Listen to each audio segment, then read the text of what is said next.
Buenas tardes a todos y todas. Quiero recordar que esta actividad, el panel que tenemos ahora, la historia es pública, forma parte de la SCON Historia número 4, que hemos tenido una serie de eventos durante la semana y que van a continuar un poquito más por la tarde, hacia las 5, con un nuevo panel sobre investigar en el área de las historias universales, y el viernes vamos a tener también otros eventos. Le quiero agradecer también acá a Francisca Matoni, a Eugenia Gay, a Lisette Jacinto y a Alejandro Morea, y ahora les cedo la palabra a las coordinadoras del panel para que empecemos a conversar sobre el tema. Muchas gracias.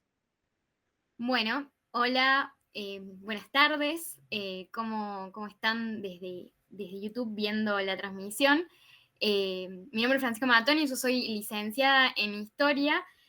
Participo de lo que es la reciente Red de Historia Pública en Córdoba. Y bueno, con Euge estuvimos pensando un poco este panel que se llama La historia es pública, experiencias y definiciones. Invitamos a Lisette y a Alejandro para que bueno, nos vengan a traer un poco de luz a estas discusiones, ¿no? Sobre la historia pública y lo que es, eh, digamos, esta experiencia de sacar un poco la historia de los límites, si se quiere, académicos, ¿no? Los voy a presentar a los tres y después, bueno, vamos a escucharlos un poco, y obviamente va a estar abierto el chat para quienes quieran preguntarnos algunas cosas y acá los chicos puedan responder. Eugenia Gay es docente de la Cátedra de Introducción a la Historia y de Epistemología de las Ciencias Sociales en la Facultad de Filosofía y Humanidades de la Escuela de Historia de la Universidad Nacional de Córdoba. Es licenciada en Historia, magíster, doctor en Historia. Actualmente es alumna del doctorado, o ya lo terminaste, de la Universidad de Quilmes. No lo terminaste, perdón, bueno, no actualizada la bibliografía. Pero bueno, ella trabaja historia intelectual y las ideas de la filosofía, la teoría y la metodología de la historia. Y es también parte de la red de Historia Pública de Córdoba, donde estamos con bueno, estudiantes, graduados y docentes de la Escuela de Historia. Alejandro Morea es doctor en Historia por la Universidad Nacional del Centro de la Provincia de Buenos Aires. Es investigador del Consejo Nacional de Investigaciones Científicas y Técnicas en el Instituto de Humanidades y Ciencias Sociales. Es profesor adjunto de Historia Económica y Social en la Facultad de Ciencias Económicas y Sociales de la UNMDP y jefe de trabajos prácticos de Historia General Argentina 1 de la Facultad de Humanidades también de la UNMDP. Profesor de la Maestría en Historia Pública y Divulgación de la Historia de la Universidad Nacional de Quilmes y autor del libro El Ejército de la Revolución, una historia del ejército auxiliar del Perú en las guerras de independencia 1810-1820. Por otro lado, Lisette Jacinto es profesora investigadora titular en el Instituto de Ciencias Sociales y Humanidades Alfonso Vélez Pliego de la Benemérita Universidad Autónoma de Puebla, México, desde el 2015. Desde el 2017 es parte del Sistema Nacional de Investigadores y desde el mismo año cuenta con el perfil de deseable PRODEP y forma parte del Padrón de Investigadores en Humanidades, WAP. Hizo sus estudios de doctorado en la Universidad Witten-Herdecke, así se pronuncia, en Alemania, y entre 2009 y 2014 fue docente de las universidades de Colonia y Heinrich Heine de Düsseldorf, en Alemania también. En 2019 coordinó el libro titulado Racismo, Cuerpo y Violencia en América Latina, ediciones del Lirio, y en el 2022 organizó el ICSIH-WAP en el Congreso de la Red Internacional de la Teoría de la Historia. Vamos a respetar un poco el orden de la presentación. Va a hablar primero Euge, después Alejandro, y va a cerrar Lisette con algunas de las cuestiones. Eugenia va a hablar sobre los lineamientos de una epistemología de la historia pública, como para empezar a entender un poco qué entendemos por historia pública bueno, y esas cuestiones que son de mucha curiosidad para todos nosotros en la Escuela de Historia. Así que le doy la palabra a Euge y escuchamos. Bueno, muchas gracias, Fran, muchas gracias a Álvaro y chicos por estar aquí en el panel, la verdad una gran alegría. Y bueno, yo quería empezar para aburrirlos un poco con el tema epistemológico antes de pasar a escuchar el resto de las ponencias. Y bueno, la reflexión que se me había ocurrido para esta oportunidad, que tal vez es una de las primeras veces que nos ponemos a hablar sobre historia pública en un evento de este tipo en la UNC, era, bueno, partir de una cosa que aparece en muchos de los, de los trabajos sobre historia pública, y no solamente de los que hacen historia pública, sino de los que estudian historia pública, y es la idea de que la historia pública es un campo en construcción, ¿no? Siempre aparece esto, la historia pública es un campo en construcción. Y entonces me empecé a preguntar, bueno, ¿pero qué significa esto, no? Y entonces empecé a pensar sobre los campos en la historia, ¿no? Y lo que quería un poco poner sobre la mesa es que, bueno, la historiografía, como la mayoría de las disciplinas académicas, crece, digamos, por vía de diversificación y de agregación. O sea, aparece un nuevo objeto o un viejo objeto o un tema de interés que reúne cierto número de interesados, que puede tener un momento de auge a partir de una obra que es fundante o refundante del tema, que genera discusión, ¿no? O de un acontecimiento actual a veces que pone en perspectiva otros acontecimientos ya trabajados en la historiografía.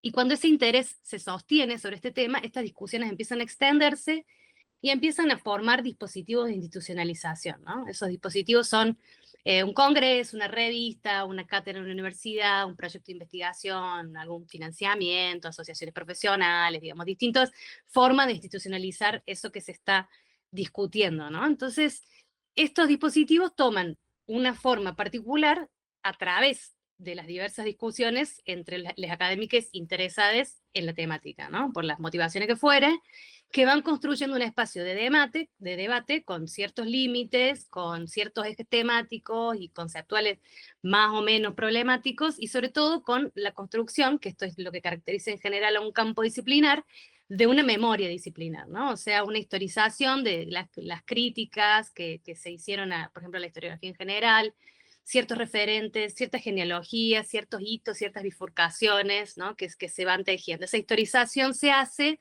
por los mismos miembros del campo en construcción y van definiendo el lugar que ese campo espera ocupar en el mosaico, digamos, de lo que se llama la historia general, ¿no? Y entonces cuando el dispositivo reúne suficientes de estos elementos de institucionalización y ha ganado cierta trayectoria, empezamos a hablar de un campo consolidado, ¿no?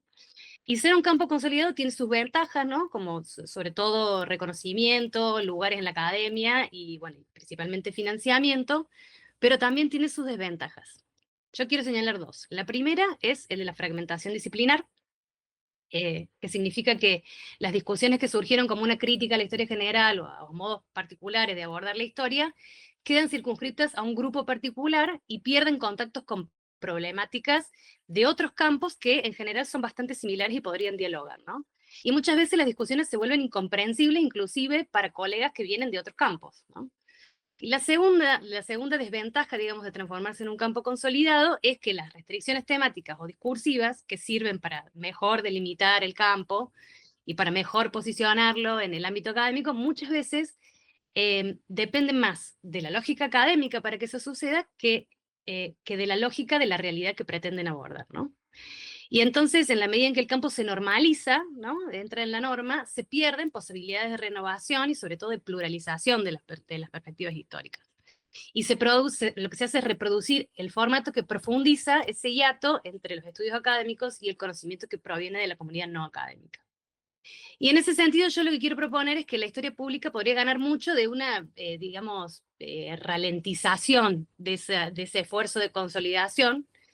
Sí, y si estamos dispuestos a pensarlo no como un campo en construcción, no esperando la consolidación como fin último, sino tal vez como un movimiento en el sentido de una dirección o una orientación epistemológica, ¿no? Y desde esa perspectiva podemos incluso ver que existen muchos historiadores que hacen historia pública sin reconocerse como parte de ese colectivo, o historiadores que quieren hacer historia pública y no encuentran bien cómo relacionar lo que hacen, historia oral, divulgación, derechos humanos, historia reciente, feminismo, con este supuesto campo, ¿no? Y entonces lo que propongo es que no es necesario encorsetar a ninguno de estos historiadores en un campo estructurado, para encontrar algo así como una esquina común, digamos, una esquina compartida de la cual observar la realidad histórica como un hecho público, que es lo que yo entiendo que define la historia pública. Y entonces lo que quiero proponer son tres conceptos o núcleos problemáticos o miradas que aparecen en los diversos trabajos sobre historia pública como marcas de esa orientación epistemológica. La primera es lo que se denomina la transdisciplinariedad, que tiene que ver un poco con esta cosa de la formación de los campos que estábamos hablando recién. Que es un concepto que presenta Piaget en los 70, ¿no? Que lo que quería justamente era superar esa sobreespecialización, ¿no? Y la parcelación del conocimiento. Y la presuposición de fondo que tiene la posición de la transdisciplinariedad epistemológicamente es que la vida humana es demasiado compleja para abordarla desde un punto de vista que es a la vez reduccionista y agregativo, ¿sí? Esto es, supone que puede encontrarse un primer núcleo primigenio problemático o conceptual para describir esa problemática, que ese núcleo pertenece a una determinada disciplina y al cual luego pueden agregársele complejidad mediante el recurso a conceptos de otras disciplinas, ¿no? Que sería lo que conocemos como interdisciplinariedad. Esta metodología de la interdisciplinariedad resulta inadecuada para la historia pública porque impide visualizar y ponderar problemáticas, sobre todo, que son muchas veces contradictorias y cuyas descripciones son inaprehensibles desde un concepto previo, ¿no? Y que entonces quedan encorsetadas en formulaciones explicativas que tienen una lógica que satisface la racionalidad académica, pero que no alcanzan para comprender lo real. La forma más difundida de la teorización de la transdisciplinariedad es el paradigma sistémico de Edgar Morin. Por supuesto que no nos vamos a meter ahí, pero la idea es que plantea abordar los fenómenos arrancando, digamos, desde la física cuántica y yendo hasta la espiritualidad, pasando por la ecología y la politicidad, ¿no? Considerar todo eso dentro de un fenómeno que es sumamente complejo. Y lo que mostró principalmente la transdisciplinariedad es que el hecho de que nosotros no formulemos leyes, desde la historia, por ejemplo, y no pretendamos formular leyes, no es una cuestión de falta de capacidad de la disciplina histórica o de las disciplinas humanas, sino que tiene que ver con otra forma de abordar los fenómenos, ¿no? Que es esta, ¿no? Que no se puede formular leyes como en la matemática o en la filosofía en algunos casos, ¿no? Y bueno, la mayor virtud, a mi entender, para la historia pública de este tipo de abordaje es que la relación entre las diversas partes de un sistema no es un agregado de características individuales, sino que tenemos que pensar lo que surge de esto como propiedades emergentes que no son reductibles ni extrapolables a partir de esos elementos iniciales, ¿no? Y eso cambia, digamos, toda la visión epistemológica de los fenómenos históricos que nosotros abordamos. Eso me parece que caracteriza a la historia pública particularmente, ¿no? Hay mucho más para hablar sobre transdisciplinariedad, por supuesto, pero no me quiero comer todo el tiempo del panel y para dejar un poco de lugar para que discutamos sobre esto. El otro concepto que quiero proponer es el de la epistemología comunitaria. La epistemología comunitaria surge de una discusión dentro del campo de la epistemología que se denomina la epistemología del testimonio, ¿no? Y la propuesta es esto. La epistemología del testimonio critica el tratamiento del testimonio como una fuente de conocimiento menos confiable que otras fuentes de conocimiento, como la percepción, la memoria o la razón, ¿no es cierto? Entonces, la idea es que el testimonio no es una fuente de conocimiento, sino una forma de transmisión del conocimiento. O sea, no genera nuevo conocimiento, sino que transmite el conocimiento que alguien ya posee a otra persona, ¿no? Y se supone que ese conocimiento transmitido ha sido originalmente adquirido de modos que se suponen más sólidos, ¿no? La percepción, la memoria o la inferencia racional. Para la epistemología comunitaria, todos los testimonios generan conocimientos, además de transmitirlo. Porque son siempre performativos, ¿no? Siempre hacen otras cosas. Cualquier comunicación hace otras cosas, además de transmitir una información o constatar un estado de cosas. Al testimoniar, o sea, al comunicarnos, al comunicar algo, se imponen, se determinan y se establecen lugares sociales. Eso es lo que significa la performatividad. Y esta performatividad habita no solo los pronunciamientos individuales, como cuando hablamos de mi esposa o la jefa, sino también en los colectivos, como cuando se define performativamente, esto es, se da por sentado al expresarnos que hay un grupo, una persona que tiene, por ejemplo, la función de saber, como cuando hablamos de les académicas, ¿no? O sea, hay todo un lugar social cuando nos referimos a ese tipo de colectivo. O como, por ejemplo, cuando decimos que algo es científico para expresar que está bien fundamentado o es una forma de conocimiento aceptable, ¿no? Esto no es una mirada negativa sobre eso, simplemente reconocer que nosotros siempre estamos ejerciendo la función performativa del lenguaje, ¿no? En todas nuestras formas de comunicar. Al testimoniar, el testimoniante no solo transmite un conocimiento, sino que genera conocimientos sobre el orden social, sobre las normas tácitas que reconoce o las expectativas que presupone como universales, ¿no? Entonces, bueno, los antropólogos, los historiadores orales lo saben de sobra, ¿no? Y a diferencia del conocimiento adquirido, por ejemplo, mediante la percepción o la razón, se supone en general, en la epistemología tradicional, que el testimonio es indirecto, ¿sí? En contraposición a un conocimiento directo que sería, por ejemplo, el de la percepción, ¿no? Y a pesar de que esta idea de la percepción como una forma directa de conocer ha sido duramente criticada, esta premisa es la que sustenta la opinión de que el testimonio tiene esta modalidad indirecta, donde la aceptación del carácter verdadero de la información recibida pasa por una serie de corroboraciones que aparentemente no estarían presentes en la percepción directa, sobre todo respecto del testimoniante, ¿no? La epistemología comunitaria trabaja, para acortar un poco, sobre la premisa de la dependencia epistémica, ¿no? Esto tiene una relación directa con la ética, porque supone que no solo dependemos de conocimientos de otros para realizar una investigación, sino que debemos confiar en que ese conocimiento es éticamente aceptable, ¿no? Estas son presuposiciones que nosotros tenemos al hacer una investigación. Nosotros no podemos observar directamente todo, necesitamos del testimonio de otros. Y con eso lo que pasa es que el sujeto epistémico deja de ser el individuo y pasa a ser la comunidad, no solo de científicos, sino que también se extiende a otros sujetos cuyos testimonios obtenemos conocimiento en la medida en que generan compromisos normativos, ¿sí? Si los testimonios establecen lugares sociales, también generan compromisos normativos. Y esta reflexión sirve para explorar un concepto muy particular de la historia pública, que es el de autoridad compartida, que lo voy a dejar ahí lanzado sin abordarlo, por supuesto, por cuestiones de tiempo. El último concepto es el de justicia epistémica. Y la idea de justicia epistémica surge de una imposibilidad racional, que es que, por un lado, nos mueve el impulso de intentar comprender estructuras y dinámicas de pensamiento sumamente diversas, complejas, como dice la transdisciplinariedad, que intentamos traducir para que sean comprensibles por otras culturas o contextos temporales, en nuestro caso, muchas veces absolutamente inconmensurables, ¿no? Entonces, desde el paradigma científico, ese interés por la traducción cultural termina subsumiendo pensamientos y prácticas situadas en conceptualizaciones abstractas, a partir de categorías que muchas veces son inadecuadas y que resultan en la jerarquización de las racionalidades culturales.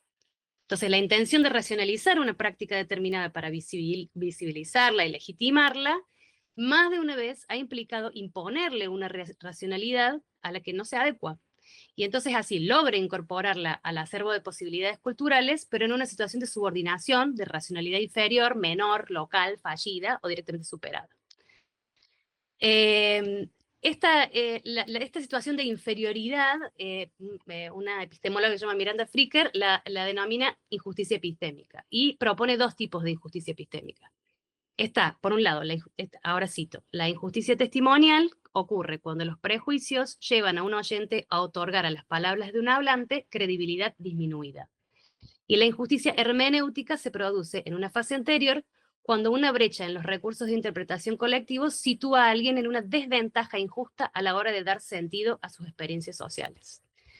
Esto no solo aplica a, digamos, lo que entendemos como el objeto de estudio, sino también a los propios intelectuales que deciden no trabajar según los criterios tradicionales de la disciplina histórica o de la ciencia histórica, ¿no?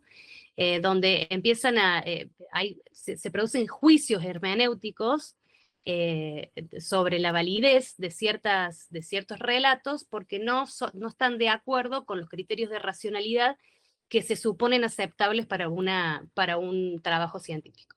¿Sí? Esto es lo que sucede con los investigadores, y por ejemplo, ejemplo de juicios hermenéuticos no son solamente las categorías sobre el objeto de estudio, las categorías mágicas del mundo indígena, que generalmente son justificadas, todo en comillas, mediante procedimientos alocrónicos, ¿no? Como sobrevivencias, tradicionalidades, consecuencias del aislamiento, sino también otros fenómenos que no son indígenas, que es lo que en general se discrimina, como por ejemplo la negativa al duelo, de algunas culturas donde se supone la irracionalidad de la negativa al duelo, y por eso debe ser explicada, ¿no?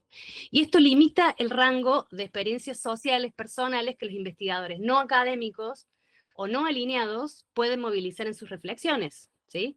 Desde esta injusticia estructural inscripta en las normas académicas, podemos entender por qué la mayoría de las veces el historiador elige el paradigma tradicional para ser incluido en el debate global. ¿Y por qué? Porque el historiador tiene que representar el lugar de autoridad para ejercerla, ¿no? Y finalmente, para el lado del objeto, digamos, las interpretaciones que cuestionan la racionalidad de las descripciones comunitarias, a partir de la comparación con criterios de racionalidad académica, acaban por producir la que creo que es la mayor de las injusticias, que es que al explicar las supuestas irracionalidades de la memoria colectiva como consecuencia de traumas, de engaños por parte de líderes perversos o como faltas de conocimiento, privan a las comunidades de la realidad, o sea, de la verdad de sus experiencias. Entonces, para ser justo, finalmente el conocimiento de la historia, desde la perspectiva de la historia pública, siempre es situado, sin esperar que ese conocimiento se eleve a una norma supuestamente abstracta, ¿no? Bueno, en conclusión, la práctica de la historia pública se define sobre todo por su crítica a la historia tradicional, en este sentido. Es una perspectiva epistémica antes que un campo en construcción, esperando ser formalizado, que tiene un anclaje epistemológico en 3 principios. El primero que nombramos fue el de la transdisciplinariedad, que postula que la complejidad de los fenómenos históricos se ve seriamente distorsionado si partimos del paradigma agregacionista y fragmentado de la ciencia actual. El de la epistemología comunitaria, que sostiene que el conocimiento debe incluir a los sujetos que se identifican con la realidad que describe, no como objetos, sino como parte de la comunidad epistémica. Y el tercero es el de la justicia epistémica, que critica la superioridad academicista, que pone en duda el contenido de verdad de las afirmaciones de la comunidad sobre su propio pasado. Bueno, esos eran los 3 conceptos que quería presentarles. Les agradezco mucho la atención y le dejo la palabra a los chicos. Gracias.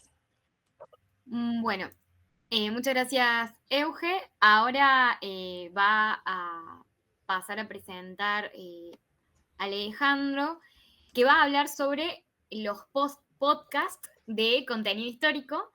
La pregunta es, ¿divulgación o una forma de historia pública? Te dejo la palabra. Bueno, muchas gracias.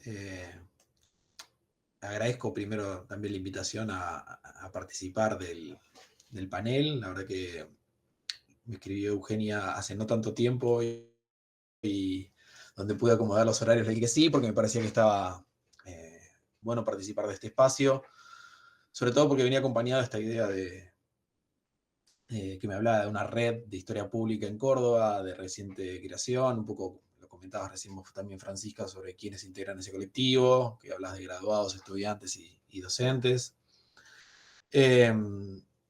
Y me parecía muy saludable porque además no hay muchas redes y no hay muchos espacios todavía institucionalizados. En ese sentido, me parece que está bueno lo que plantea Eugenia sobre esta idea de si es un campo o no es un campo la historia pública. Cuando uno dialoga con los colegas brasileros, muchos de ellos directamente dicen que no es un campo, que no hay forma que esto se constituya un campo. Entonces me parece que está bueno lo que estás planteando. Yo, de hecho, te invitaría a escribir, a sistematizar estas ideas sobre lo que acabas de exponer un poco para trabajar en esto, porque hay todo un proceso de consolidación o de cierta institucionalización que vos mencionaste.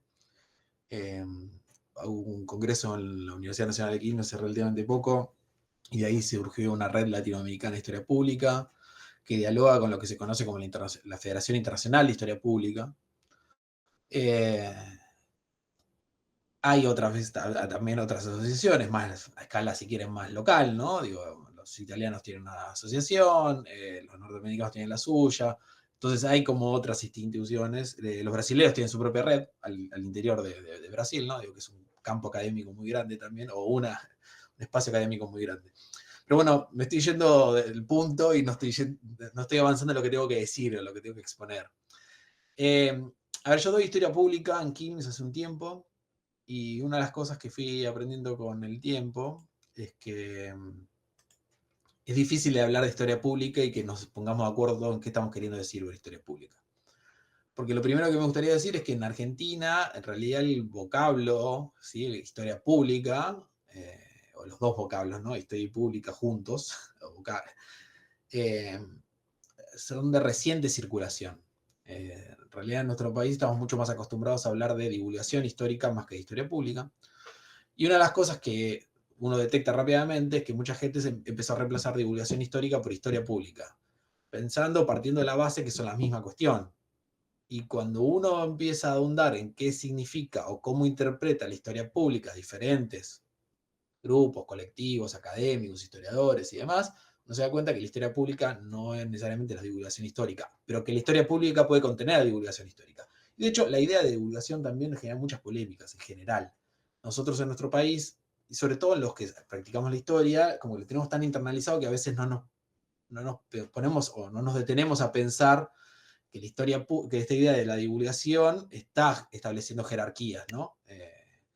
Porque la idea de la divulgación es que es una cosa que va desde un saber institucionalizado hacia el vulgo, hacia aquel que no lo tiene. Entonces establece una relación jerárquica entre partes. Y esto en muchas comunidades académicas genera cierta resistencia, digamos. Sí, los colegas italianos son muy reacios a hablar de divulgación histórica, no les gusta, claramente no les gusta. Ahora, más allá de esto, digo que hay como una especie de reemplazo entre divulgación histórica y por historia pública en nuestro país, lo cierto que la historia pública puede ser un concepto resbaladizo, como plantea Jill Lidington, ¿no? Que en algún punto el mismo concepto es medio desconcertante. Y ella se pregunta si esto es una novedad o en realidad le estamos encontrando una nueva forma, una nueva etiqueta, algo que ya venimos haciendo, o sea, una nueva etiqueta para describir algo que ya venimos haciendo. Entonces, algo que también recién decía Eugenia sobre esta epistemología que parece haber detrás de la idea de historia pública, es que todas las definiciones que uno puede encontrar de historia pública son definiciones situadas, que responden mucho a los contextos o a los lugares o los países o las tradiciones académicas en las que se surgieron, ¿no? Entonces, hay algunos intentos por construir definiciones medias generales. Quien fuera presidente de la Federación Internacional, Thomas Cauvin, y que ha escrito ya un par de libros sobre historia pública, sobre qué se puede entender por historia pública, él siempre termina resumiendo esta cuestión en que la historia pública se trata o está atada a tres énfasis en particular: la comunicación de la historia a audiencias no académicas, la participación del público y la aplicación de la metodología histórica en asuntos del presente. Esos serían como las tres grandes patas que definirían la historia pública. Que esta historia pública, los que deberían realizarla son los graduados de carreras de historia, básicamente, y que los espacios de actuación de los historiadores públicos serían los museos, las agencias estatales o gubernamentales de los más variados tipos, asociaciones de historia local, las bibliotecas populares, pueden ser medios de comunicación como canales de televisión, radios, pero también, no sé, otras instancias que a veces quedan un poco más lejanas, como por ejemplo, no sé, plantea parques nacionales o cuestiones de ese estilo. Esta definición de Cauvin obviamente no necesariamente es aceptada por todo el mundo y ha suscitado varias críticas. Algunas de las críticas son sobre todo aquellos que trabajan mucho con historia oral y sobre todo el medio más británico, ¿no? Que como que enfatiza esta cuestión de que una definición de ese estilo sigue promoviendo como una diferenciación entre agentes, productores de historia pública y consumidores de historia pública. Y que a su vez presupone la historia como algo dado, ¿no? Entonces acá volvemos con cosas que estaba hablando también Eugenia recién, de, bueno, ¿quiénes construyen el conocimiento histórico? ¿Cómo se construye el conocimiento histórico? Entonces habría como una idea de que los historiadores asumen un rol activo en esta construcción de la historia pública y el público, al que se supone que va a destinar a la historia pública, un rol pasivo. Ahora, incluso aquellos que están de acuerdo con esta idea de King sobre la crítica, igual rescatan algo sobre estas definiciones al estilo de Cauvin, como diciendo, bueno, en algún punto, esta historia pública que enfatiza en la comunicación hacia audiencias no académicas de contenido histórico, en algún punto es también una especie de democratización del conocimiento. Porque hay un impulso ahí democrático en términos de la difusión de cierto conocimiento que si no queda como encerrado en esa torre de marfil que pueden ser las universidades y los institutos de investigación. Digo que muchas veces, si no hubiera este tipo de definiciones de historia pública, digo, gran parte de ese conocimiento histórico quedaría resumido en papers, en libros, en tesis, que no recorren más que los caminos académicos o caminos institucionales más tradicionales. Pero bueno, en última instancia hay una pregunta ahí latendo, que es cómo se convierte el pasado en historia, ¿no? Que me parece que tiene que ver con esto, con la historia pública. Y muchas veces, junto con la idea de historia pública y esta cuestión de cuestionar cómo se convierte el pasado en historia y quiénes son los que deben hacer historia pública, hay también una idea de tratar de hacer de la historia pública algo popular. En contraposición a algo más elitista, donde en realidad los historiadores ocuparían ese lugar de la posición más elitista, y lo popular sería cuando la historia o la construcción sobre el pasado, de los relatos sobre el pasado, está hecha por un colectivo, donde en ese colectivo puede participar historiadores, pero puede ser gente que en realidad no tenga formación académica en historia. Y ahí entronca bastante con la propuesta de Raphael Samuel, de los años 70, 80 en Gran Bretaña, ¿no? Y entonces aparece esta idea de la historia popular, una historia desde abajo, no necesariamente de izquierda, pero bueno, obviamente uno lo entronca con esto, con la izquierda, ¿no? Pero bueno, hay una idea ahí de una historia popular en esa clave, donde el historiador ahí no necesariamente es el que lleva la voz cantante, entonces es el que efectivamente produce contenido histórico a dar a conocer, sino que el historiador es una especie de articulador, una especie de facilitador o de acompañante del proceso de construcción del conocimiento histórico. Algo que también parece que nos hubiéramos puesto de acuerdo con Eugenio, pero hay algo que a mí me gusta también sobre algunas definiciones que hay de historia pública. Dice, en algunos otros espacios hablan de la historia pública, que no como que fuera una disciplina, un campo dentro de la historia o una nueva disciplina en sí misma, sino que hablan que la historia pública es algo que tienen que practicar o ejercer investigadores de las más diversas formaciones. Entonces, que en algún punto la historia pública, para que sea efectiva, tiene que ser fluida, que no tiene que ser rígida, y que básicamente la historia es un discurso identitario, que establece una compleja relación con el pasado, ¿no? Entonces, en algún punto, dependiendo de la sociedad, lo que vos necesitas es que intervengan historiadores, o que intervengan gente de letras, o que intervenga gente de antropología, o de economía, porque depende mucho de qué es el que está queriendo construir en términos identitarios. Y acá me parece que el referente más grande es de Matowski, que habla y toma algunos ejemplos de Europa del Este y sobre todo también de Alemania. Tiene algunas cosas muy interesantes sobre esta idea de, bueno, que en términos de historia, memoria con relación al nazismo, ¿no? Y entonces, ¿qué es lo que ocurre en sociedades como, bueno, no sé, la sociedad alemana, ante fenómenos como el resurgimiento del neofascismo o también la cuestión inmigratoria, ¿no? Y como que interpelan a la sociedad, entonces ahí aparece con fuerza la cuestión identitaria. En esta clave por ahí más colaborativa, de la que también veníamos hablando, me parece que los que han hecho más punta son nuestros colegas colombianos, ¿sí? Que hacen un énfasis bastante grande en la necesidad de que la historia pública no sea algo que vaya de las universidades a las comunidades, sino que sea algo que se construya en las comunidades de manera conjunta, y que en teoría esa producción sobre el pasado construida en las comunidades y de manera conjunta entre historiadores y personas de la comunidad podrían generar nuevas aproximaciones al fenómeno histórico y nuevas interpretaciones sobre el pasado. Entonces ahí hay como una idea también no como de borrar esta idea de que hay un conocimiento histórico verdadero y un conocimiento histórico que no lo es tal, o que no tiene tantas credenciales, o que tiene tantos pergaminos, y que, bueno, que no corre en realidad o no puede tener el mismo tipo de validación. De todas estas definiciones a mí me gusta, o de estas conceptualizaciones, a mí me gusta una de Ricardo Santiago, que es un historiador brasilero, que en realidad él habla que dice la historia pública puede tener 4 ejes prácticos y metodológicos. Entonces, la historia hecha para el público sería uno de ellos, donde se prioriza la ampliación de audiencias. La historia hecha con el público, entonces acá entra la cuestión más colaborativa. de la que hablaba recién un poco con Samuel o con Kin o con, no sé, con nuestros colegas más Colombia, la historia hecha por el público, directamente, o sea, no con el público, sino hecha por el público, ¿no? Entonces acá entra una historia mucho más comunitaria, en algún punto mucho más libre e independiente de la supervisación y de la tutela de los historiadores. Y por otro lado habla de un último mojón ahí, que es la relación entre historia y público, centrado sobre todo en el autoconocimiento, la autorreflexión de la comunidad, que no necesariamente tiene que dar lugar a la construcción de productos, ¿no? De artefactos culturales, si quieren.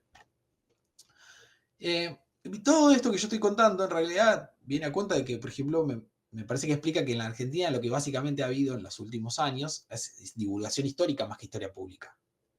¿Sí? El mojón en Argentina, en algún punto, es la crisis del 2001, que da lugar al surgimiento de un montón de discursos históricos. ¿Sí? Javier Trimboli ahí ha hablado muchas veces de la idea del regreso del pasado, ¿no?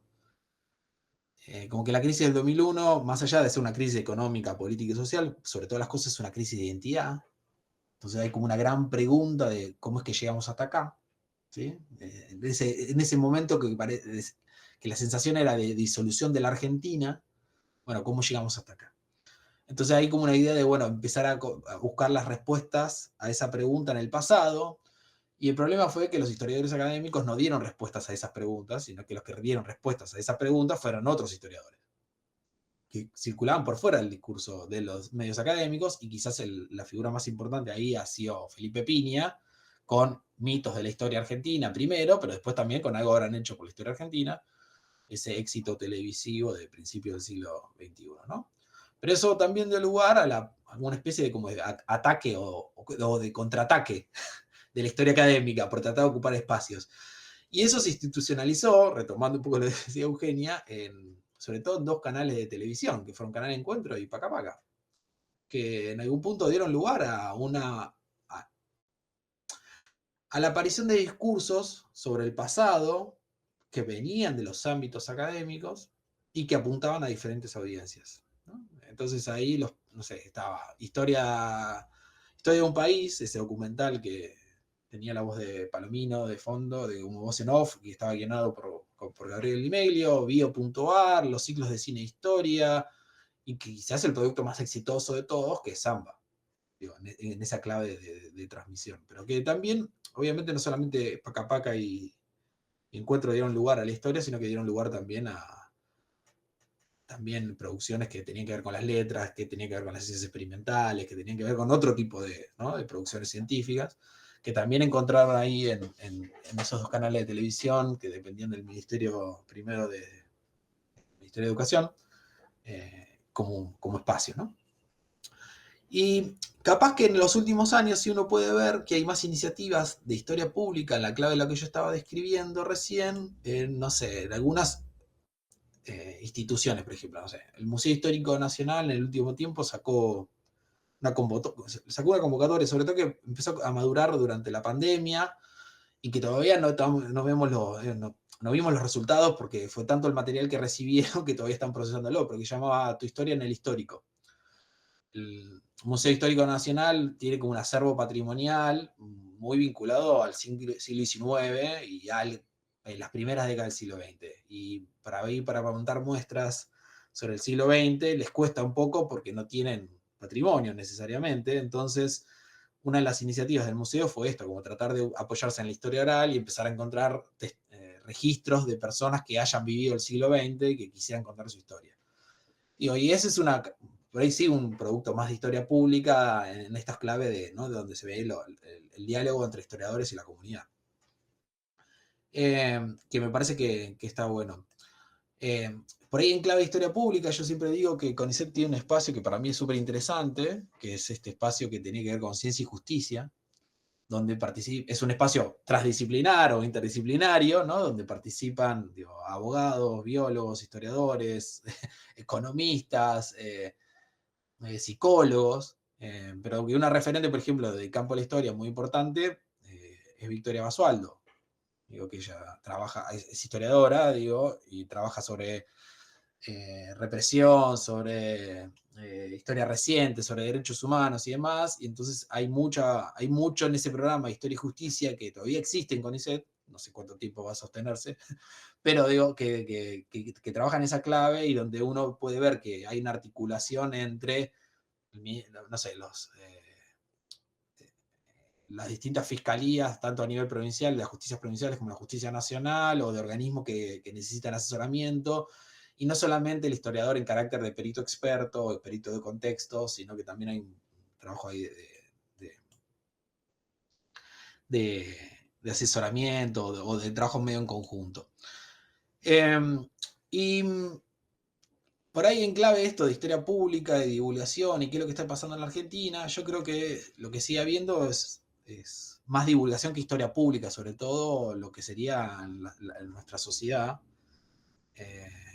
que viene igual acompañado de una renovación de rostros, ¿no? Hay algunas personas que en el 2003, 4, 5, 6 o hasta el 2010 ocuparon esa escena principal y que ahora se iba a reemplazar por una nueva camada de historiadores, ¿no? Y sobre todo, lo interesante de este fenómeno es que me parece que hay muchas mujeres. Digo, está Julia Rosenberg, Camila Perochena, Pupina Blomberg, pero también hay algunos hombres, ¿no? Digo, un ejemplo que se me viene ahora a la cabeza es Pablo Borda. Pero que en última instancia siempre están jugando más con la idea de la divulgación histórica, porque ellos son historiadores, algunos están más o menos vinculados a las instituciones académicas, dependiendo de las trayectorias y las decisiones de cada uno de ellos, más que de historia pública. Ahora, para ir un poco a lo que tenía que hablar también yo, que tenía que ver con historia pública y podcast, el podcast para mí es un elemento que puede ser de historia pública. Historia pública sobre todo en cómo lo entiende Ricardo Santiago, ¿no? Que la historia pública, una de sus vertientes es la ampliación de audiencias. Y en la idea de la ampliación de audiencias entran los historiadores, o pueden entrar los historiadores, ¿sí? Que hacen un podcast para buscar transmitir, un poco como dice Cauvin, ¿no? La transmisión de contenido histórico a audiencias no académicas y en algún punto más masivas, digo, pero que también la idea de la ampliación de audiencias no es algo que necesariamente hagan los historiadores, sino que pueden hacer las instituciones, que algunas pueden ser de carácter histórico, por ejemplo, un museo, otras no, que pueden ser más comunitarias. Entonces, hay una idea ahí de que el podcast como artefacto que busca la ampliación de audiencias puede funcionar muy bien en esta clave de historia pública, que me gustaría tener más tiempo para desarrollar, pero bueno, ahora quiero meterme con alguna cosa más de podcast. Así como historia pública es un vocablo que tiene es en algún punto novedoso todavía el día de hoy, para mí el podcast también es una cuestión medio novedosa. Obviamente los que escuchamos podcast, capaz que lo hacemos desde hace bastantes años. No sé, yo empecé a escuchar podcast en 2017, 2018 más o menos. El primer podcast que empecé a grabar para el grupo Problemas y Debate del Siglo XIX de la Facultad de Humanidades, de la Universidad Nacional de Mar del Plata. Los primeros episodios los publicamos en el año 2019, hace bastantes años atrás. Y me acuerdo que en ese primer momento, cuando llevé la idea al grupo de hacer un podcast, nadie sabía que era un podcast, básicamente. Y de hecho es raro qué se entiende por podcast, ¿no? El podcast básicamente es un contenido de audio que puede estar en diferentes formatos, pero que básicamente está pensado para ser distribuido por la red, ¿no? Digo, ese es como su principal medio de existencia. Ya que estaba con esta idea de los vocablos y las palabras, tampoco está muy claro qué significa podcast, porque en realidad es como la unión de dos palabras inglesas, ¿no? Del inglés. La primera parte del pod es esta idea de portátil y la otra de cast viene de broadcast, ¿no? De grabación, o sea, transmisión. Entonces hay como una idea de que es un contenido grabado que a su vez es transmisible y que es portátil. Que se me asemeja mucho a la radio, pero que no es la radio. Que eso también es interesante, ¿no? Entonces, en algún punto, yo me acuerdo que una de las definiciones que terminó gustándome, de que encontré de podcast, es una de un estudioso de esto, que en realidad es una persona de comunicación social, que es periodista también, que tiene un newsletter sobre podcast, que se llama Pablo Fischer, y en algún momento yo lo escuché decir, un podcast es una pieza de audio para escuchar on demand. ¿no? Como son el video en YouTube o en Netflix, y que cada uno de estos audios se sigue como un sistema de suscripción. Entonces que lo vemos, que en algún punto entonces se parece bastante a lo que vemos con las aplicaciones de series o de películas que también estamos muy habituados. Él me pareció interesante que traza esa comparación, que es un podcast. Y bueno, un podcast se parece en algún punto a una serie de las que encontramos en, no sé, en Netflix, en Amazon o lo que sea.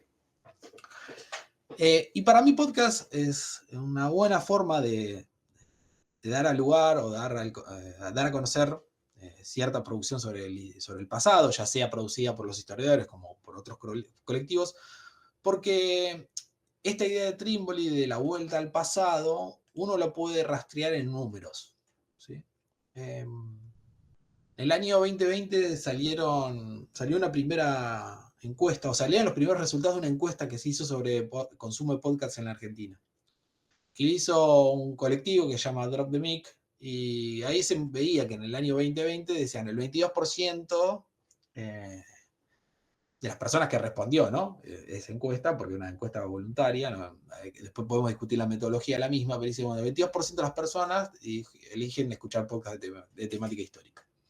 Y eso a mí me pareció un buen dato, que ya de por sí justificaba elegir el podcast para transmitir conocimiento histórico. Y uno de los datos que aparecía ahí, que decía, bueno, es la cuarta categoría. O sea, aparece solamente detrás de cines y series, sociedad y cultura, y economía y política. Como diciendo, bueno, la gente elige esto por encima de otro montón de cosas, por ejemplo, sobre deportes. En el año 2023 también salieron los resultados de una encuesta nacional de consumos culturales que encargó el Ministerio de Cultura de la Nación, ¿sí? Y ahí apareció algo de lo mismo. El 13% de los que respondieron a esa encuesta del Ministerio de Cultura de la Nación respondió que escucha podcast. Lo cual era un número bastante interesante, porque hay este mismo encuesta del Ministerio tenía algunas versiones anteriores donde no aparecían los podcasts. O si aparecían en un número menor. Y dentro de ese 13% de los que escuchaban podcast, el 24%, o sea, casi un cuarto de esa población, elige escuchar podcast de temas históricos. Pierden olímpicamente o por goleada con los podcasts de entrevistas y de entretenimiento de barra cultura, pero le ganan a los de cine y serie, les ganan a lo de ciencia, le ganan a lo de tecnología. O sea, es la tercera categoría más escuchada, según esa encuesta del ministerio, lo cual es un montón. Otro colectivo, más de enclave latinoamericana, pero también que integra España, que se llama Podcasteros, en el año 22 también publicó unos resultados de una encuesta que habían hecho ellos para Latinoamérica y para España sobre consumo y escucha de podcast. Y ahí aparecía lo mismo, el 38% en general, en Latinoamérica y en España, el 38% de gente que prefiere escuchar podcast de temática histórica. Y lo interesante de esa encuesta que habían hecho podcasteros es que también había una bajada por países. Y en Argentina daba números parecidos al Ministerio de Cultura de la Nación. En Argentina, la categoría podcast históricos ocupa el sexto lugar, pero lo que nosotros vemos es lo mismo, que el 25% de las personas que escuchan podcast en Argentina quiere escuchar podcast de historia. Lo cual es un montón. Entonces, ya de por sí, desde los números, nosotros tenemos una razón por la cual hacer podcast. Ahora, después hay una razón técnica también para mí, para hacer podcast, vincular la historia con el podcast. Que en última instancia tiene una ventaja, que es que es muy barato hacer podcast. Muy económico. No necesitas demasiado para hacer un podcast. Que hay veces algunos otros tipos de producciones necesitas un tipo de sofisticación tecnológica mayor. La verdad que con un teléfono vos podés hacer un podcast hoy. No necesitas demasiado. Y obviamente, si tus medios técnicos son mejores, la calidad del podcast va a ser mejor. Pero la verdad es que para poder hacer un podcast y sacarlo al aire, en este momento no necesitas más que un teléfono. Un teléfono para grabar, que te permita subir el archivo. Y podés utilizar o no programas de edición de sonido, o podés utilizar los mismos plataformas que ofrecen en este momento los principales reproductores de podcast. En este momento la mayor parte de la gente que escucha podcast lo hace a través de Spotify. Spotify ha logrado imponerse como espacio predominante a la hora de la escucha de podcast por sobre otras plataformas, no sé, Apple Podcasts o Google Podcasts. Y lo que hizo Spotify para poder lograr eso fue adquirir Anchor, ¿no? Anchor, que era como el principal forma que tenía uno de subir podcasts y compartirlos a nivel mundial y que eso dialogara con más de un sistema de escucha de podcast, digo, bueno, eso también facilitó cierta cuestión de que Spotify haya sido como el lugar donde uno va para escuchar podcast. Pero quiero decir, digo, acá está también esta ventaja, ¿no? Digo, más o menos todos ya veníamos familiarizados con Spotify, con su manejo y demás. Anchor se había logrado ganar un espacio y vos en este momento ahora, a partir de la asociación entre Spotify y Anchor, y teniendo un teléfono, te grabás, subís y editás todo desde Spotify, si querés. Entonces, en términos tecnológicos, es muy sencillo hacer. Ahora, ¿por qué también hacer podcast? En general, bueno, no solamente por esta audiencia creciente que hay, sino que también me parece que va muy con el espíritu de la época, ¿no? De los consumos segmentados, del on demand, de cierta estratificación y sofisticación de los gustos. Algunas cosas que no necesariamente me parece que sean necesariamente positivas, pero esta idea de cierto individualismo, de cierta cultura de la diferenciación, ¿no? Como que cada uno está como en la suya, en su mundo, y encontrás podcasts de casi de cualquier temática. Y entonces digo, el podcast dialoga bien con eso, ¿no? Porque uno puede hacer casi podcast sobre cualquier tema. Ahora, más allá de esto de que es económico, de que es simple, de que responde bien a esta cuestión del on demand, de la segmentación de públicos, de los consumos particulares y demás, después está la cuestión del desafío de cómo hacer un podcast, ¿no? Y qué podemos considerar que un podcast como algo exitoso o como algo potente. Y acá depende mucho de dónde nosotros estamos parados. Así como todas las definiciones de historia pública son situadas, también deberíamos pensar así los podcasts. Porque tenés dentro de, si uno entra a Spotify y le pide a la aplicación que te sugiera podcast, te va a mostrar los mejor rankeados por la misma, ¿sí? Por la misma empresa. Y ahí vos podés ir poniendo, que sean de historia, que sean de cultura, que sean de música, que sean de, no sé, de cine, que sean de política, de lo que ustedes quieran. Y a su vez les va a mostrar, tipo, los podcasts más escuchados a nivel mundial, los podcasts más escuchados en Latinoamérica, a su vez dentro de Latinoamérica la categoría que uno elija. Y eso puede ser un parámetro. Entonces ahí lo que estamos viendo es la cuestión de la cantidad de reproducciones. ¿Qué es lo que hace un podcast exitoso? Bueno, la cantidad de reproducciones. Bueno, ese es un parámetro. Ahora, el otro parámetro tiene que ver en función de dónde yo estoy haciendo el podcast, ¿no? Una de las cosas que a veces entra en tensión cuando la gente dice que hace historia pública es esta idea de, bueno, yo quiero hacer historia pública, pero a su vez quiero monetizarlo. O sea, quiero vivir de esto. Y la verdad que los que viven de historia pública son un grupo muy chiquito, no en Argentina, en general, digo, a nivel mundial. Son poquitos los que viven de la historia pública, efectivamente. Entonces, en realidad, esta cuestión de ver los rankings o ver la cantidad de reproducciones nos lleva a ese camino solamente, ¿no? De cierta mercantilización o cierta mirada mercantilista sobre la producción cultural, en este caso la producción histórica.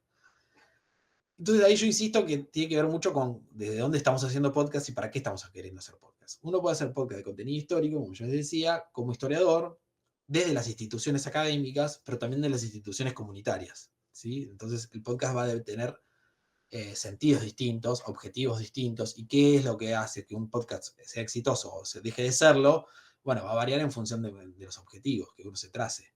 Yo siempre digo lo mismo, en el caso de las instituciones o de los historiadores, uno debería pensar, por ejemplo, la cantidad de clics o la cantidad de reproducciones o la cantidad de bajadas o la cantidad de comentarios o de likes o de lo que ustedes quieran en términos de reacciones, comparándolo con algo similar, ¿no? Digo, los historiadores muchas veces buscan participar de redes sociales o buscan construir productos para ampliar audiencias en pos de dar a conocer sus conocimientos, sus miradas, sus resultados. Y en ese sentido, a veces las métricas pueden ser un poco engañosas. Yo siempre digo lo mismo. Algunos de los episodios de podcast que he hecho, que me ha tocado hacer a mí, lo tienen, no sé, algunos tienen 200 reproducciones, otros tienen 500 reproducciones, o algunos tienen 2000 reproducciones. Ya sea que tenga 200 como el que tiene 2000 reproducciones, es un exitazo para mí. ¿Por qué? Porque si yo lo comparo con la cantidad de gente que puede leer un artículo mío, sobre esos mismos temas, de los que hice un podcast, o que puedas llegar a leer un libro sobre esos mismos temas de los que hice un podcast, ¿sí? Que te hayan 200 personas escuchando, 500 personas o 1500 personas escuchando algo que hice que dialoga con eso que escribí como paper o como libro, como ponencia o como fuera, como un producto más académico, digo, es un éxito realmente. Entonces ahí digo es donde uno tiene que pararse, bueno, ¿desde dónde estoy haciendo yo el podcast y qué es lo que estoy buscando? Para las instituciones académicas, muchas veces un podcast, en función de la ampliación de audiencia, ¿sí? Si dan lugar a conocer la producción académica de los investigadores, ¿sí? Y tienen reproducciones en esos números, 200, 300, 400, 500, 1000, 2000, 3000 reproducciones, es un montón. Entonces es un éxito. Ahora, si uno lo compara con algunas producciones que lo que buscan o que van por el lado de la monetarización y el impacto comercial, digo, esos números mismos son ridículos. Porque con eso no podés efectivamente monetarizar de una manera que eso sea un negocio, una estructura de negocios. Y esto vale también para las comunidades, ¿no? Digo, o para las instituciones, no solamente las instituciones académicas.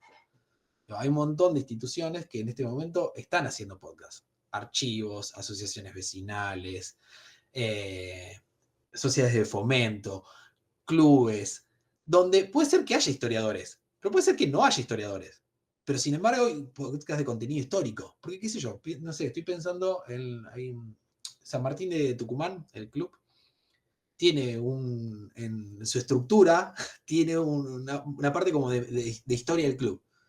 Entonces hacen producciones culturales de la historia de San Martín de Tucumán, como club de fútbol. Entonces quiero decir, no sé si participan ahí historiadores o no, la verdad que no lo sé. Pero en última instancia, ellos pueden optar a elegir hacer un podcast sobre, no sé, las glorias pasadas de San Martín de Tucumán, ¿sí? Como club de fútbol, y construir un relato identitario, si quieren, en clave de esto de Matowski. Digo, y yo no sé si van a alcanzar alguna vez las 1.000.000 de reproducciones. Que es lo que decir, bueno, sería un éxito comercial realmente rotundo.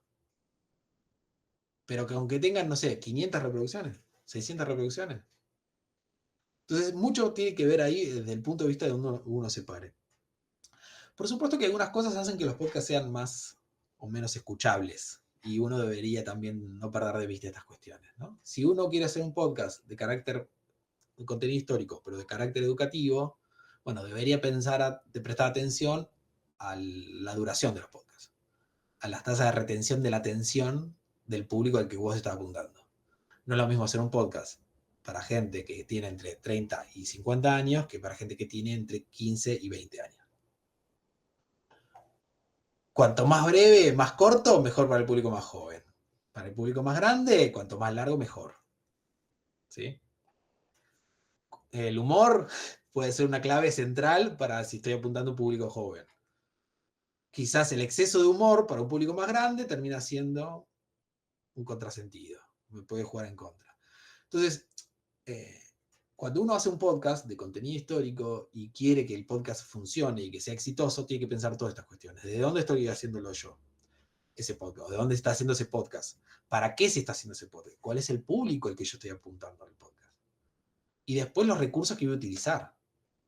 Esto en algún punto es como tienen las reglas de una buena novela, de una buena película, de un buen programa de tele, donde tiene que haber una conjunción de cosas. Tiene que ser dinámico, tiene que ser entretenido, tiene que ser, tiene que estar bien editado. Entonces, digo, hay cosas que uno las puede resolver de manera individual. Pero a veces necesitas rodear de un equipo. Entonces, ¿cómo hacer un podcast histórico? Bueno, este tipo de cosas. Tener en cuenta que el contenido histórico es un contenido deseable, que la gente quiere. Ahora, cuando lo cruzas con género, edad, tiempo de escucha, bueno, eso te da también el parámetro de qué es el tipo de podcast que vos tenés que armar. Pero en última instancia, digo, para que hablar que el podcast es bueno, malo, mejor o peor, anduvo bien, anduvo mal, digo, la mirada no puede ser unidireccional. Y acá la lógica comercial, la lógica mercantil no debe ser la única que prime. ¿Por qué? Porque cuando estamos hablando de historia pública, digo, en esta idea de historia pública como ampliación de audiencias, que puede ser que la lleven adelante los historiadores, como también las comunidades, ¿sí? Los objetivos no necesariamente son aquellos que tienen que ver con el podcast como estructura de negocios, ¿sí? Como artefacto cultural que busca cierta rentabilidad.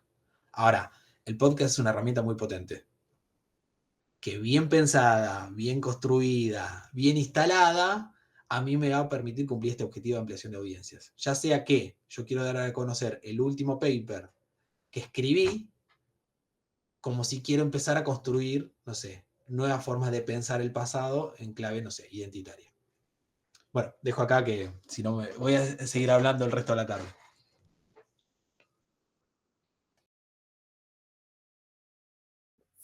Perdón, no sabía bien cómo, cómo avisarte. Estoy medio con el internet medio bajo, así que no sé si me ven, me escuchan. Pero bueno, le doy la palabra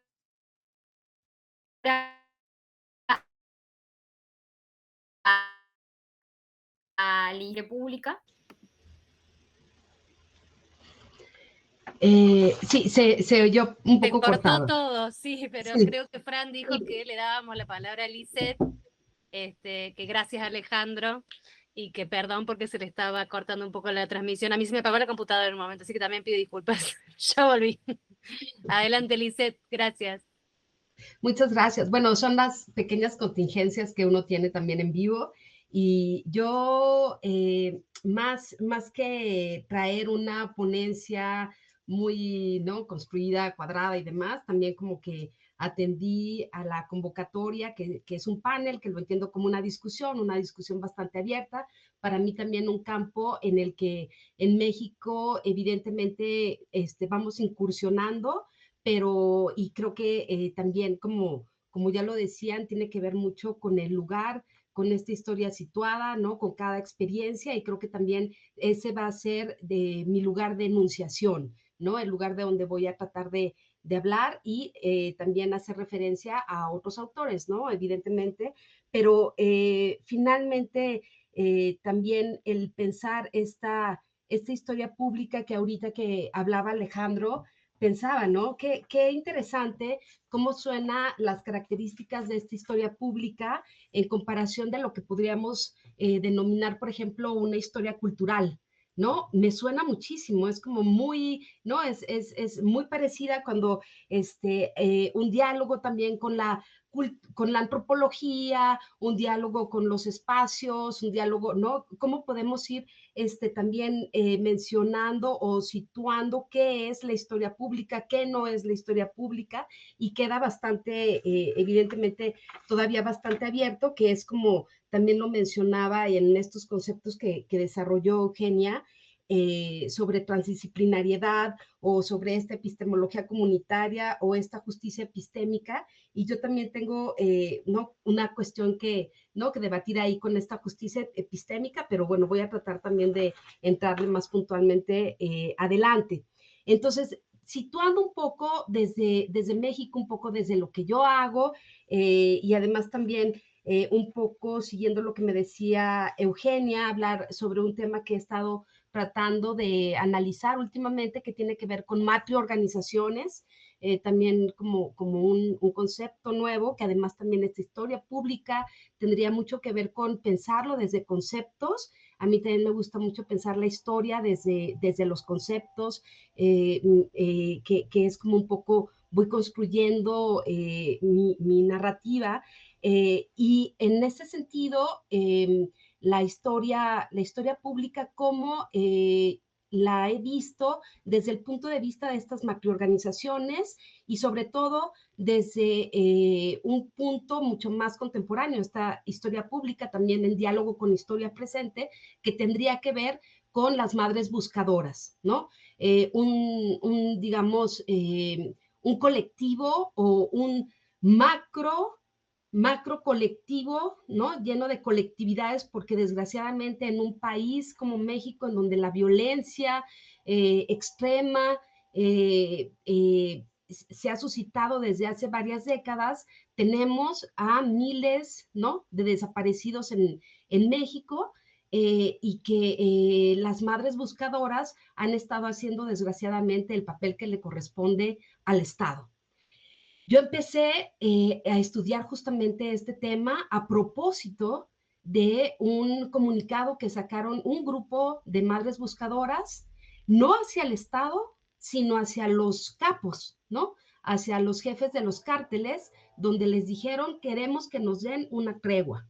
Queremos que nos den una tregua para poder buscar a nuestros hijos, a nuestras hijas, y no quedar también en el camino asesinadas, como ha sucedido también en múltiples casos. Evidentemente, a partir de esto también hay una criminalización de las propias madres, pero también de las actividades de los hijos, de las hijas, que es un tema en el que no voy a ahondar ahorita, ¿no? Que creo que también en el discurso argentino, y lo sé porque he estado en este maravilloso país, ¿no? Que quiero tanto, y me he encontrado con gente también que me dice, bueno, los desaparecidos de la dictadura, pues seguramente algo hicieron, ¿no? Entonces, ese es el discurso que también, pues evidentemente, va criminalizando a las y a los desaparecidos, que los vuelve también esta masa invisible, ¿no? Y esta parte de una necropolítica también, ¿no?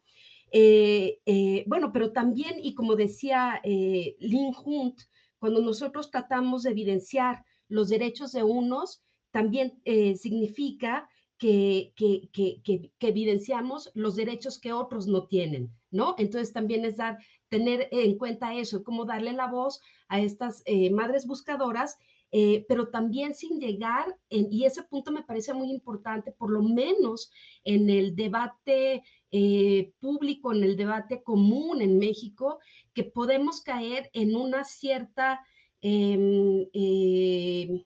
digamos, crítica hacia ser extractivistas, ¿no? Es decir, nosotros como historiadores o como historiadoras, al hacer un tema tan difícil, tan sensible a nivel social y demás, y no traer una pala en la mano, no ir con las madres buscadoras, etcétera, también te pueden acusar de ser extractivista, ¿no? Entonces también ahí tenemos una línea muy delgada de cómo debemos de actuar, cómo debemos de escribir, analizar, etcétera. De hecho, por eso les mencionaba, mi estudio es sobre macroorganizaciones, que tiene que ver también con desaparecidos en la Guerra Sucia, porque en México no tuvimos una dictadura, pero sí tuvimos un partido monopolio, ¿no? Que también, en el cual también sucedieron cuestiones de desapariciones a lo largo de varias décadas. También tenemos, y desgraciadamente, el caso de las muertas de Ciudad Juárez. Ciudad Juárez es una ciudad fronteriza que está junto al Paso, Texas, y esta también es una característica muy importante de un trabajo y una migración interna de mujeres jóvenes que se fueron a trabajar a las maquilas y que también comenzaron a ser presas, digamos, de múltiples factores, porque también no es solamente uno, sino hay múltiples factores para poder analizar lo que sucedió con estos feminicidios, que además también es cuando se empieza a rescatar este término por Marcela Lagarde en México sobre el feminicidio, que también ahorita ya tiene otro tipo de sentencia dentro de las leyes mexicanas. No es lo mismo un asesinato, un homicidio, a un feminicidio. Entonces también estamos hablando de esta historia pública como parte de este círculo de historia que va ligada hacia una reparación histórica, hacia los derechos humanos y hacia tareas pendientes. En México, por ejemplo, se hizo una comisión de la verdad, hablando de los desaparecidos en México, y bueno, ¿qué fue lo que sucedió en esta comisión? Se desgajó a tal manera que unos tienen, ¿no? Unos son los guardianes de la verdad, otra parte de esta comisión también lo es, ¿no? Y están sus materiales y están en línea, pero también ahí vemos cómo esta historia pública a veces se hace tan público y tiene que ver tanto también los materiales tan sensibles que se están manejando y a la gente a la que va dirigida o a la que se le quiere hacer una reparación, justicia, etcétera, que también esto termina, digamos, dividiendo un esfuerzo tan importante, por ejemplo, como fue de la Comisión de la Verdad, ¿no? También, bueno, hay un historiador brasileño de la Universidad Federal de Paraná, Márcio José Pereira, que dice que la historia pública es un movimiento que también busca democratizar el acceso a la producción de narrativas históricas como potencial para articular diferentes voces o ampliar el debate sobre el pasado y sus impactos en el presente. Entonces, en ese sentido también hablamos de una cierta accesibilidad a este conocimiento, pero también a una democratización del conocimiento. Y en ese sentido, también yo creo que una de las cuestiones que nosotros tendríamos que pensar epistemológicamente hablando es historia para qué, ¿no? Historia, ¿cuál es el sentido también de la historia? No es solamente esta accesibilidad, si tenemos, por ejemplo, como decía Alejandro, ¿no? Tenemos estos podcasts, tenemos esta posibilidad de llegar a muchos más lugares, pero además también no solamente como una forma de paralela a nuestro trabajo histórico, sino también quizás como profesionales. De repente me imaginaba cómo la currícula universitaria puede cambiar para de repente hacer, bueno, cómo hacer podcasts, cómo ser youtubers, cómo ser influencers, o cómo manejar, por ejemplo, los hologramas, ¿no? También ahí tendría que ver mucho esta mediación de la tecnología, tendríamos que hablar también de la inteligencia artificial, y aquí también entra un concepto muy importante que sería hablar de la autenticidad. O sea, nosotros cuando hablamos de una historia pública, también buscamos, o el público, o la sociedad también busca una autenticidad. Pensaba, por ejemplo, en el caso de Joyce, ¿no? De Ulises, y cómo dicen, bueno, si le pasa algo a Dublín, a partir de la descripción que hace James Joyce, podríamos reconstruir otra vez Dublín. O a partir, digamos, de sucesos tan trágicos como el que se queme una iglesia tan importante como Notre Dame, seamos o no católicos, o que se queme el Museo de Antropología en Brasil. ¿Qué pasa, no? Con todos estos, con toda esta memoria, ¿cómo la podemos de alguna manera volver a traer a la vida? Yo les cuento una cosa muy trágica que sucedió en Colonia, en la ciudad de Colonia, en Alemania, y justamente fue cuando yo llegué, fue como, ¿por qué pasó esto, no? Y iba pasando, estaban construyendo el metro de la ciudad, que además ya lleva muchísimos años en construcción, una parte de él, y al estar construyendo una parte que era subterránea, pues se vino abajo una parte donde estaba exactamente el archivo histórico de la ciudad de Colonia, y la ciudad de Colonia es ni más ni menos que uno de las partes fundadoras de ese denominado Sacro Imperio Romano Germánico, ¿no? Entonces estábamos hablando de un archivo de unos 1200 años, y entonces todo lo que se llevó o se está llevando a cabo para la recuperación, bueno, también hay que decir algo, mucho de lo que se dañó para poder salvar vidas, ¿no? De vecinos de un edificio que también se derrumbó. Entonces, fue más importante salvar vidas que documentos, eso sí hay que decirlo. Pero bueno, se ha hecho todavía, se está haciendo un rescate muy importante de estos documentos que tienen que ver con toda, digamos, la formalización de un Estado, ¿no? Entonces, bueno, ese es otro de los puntos importantes.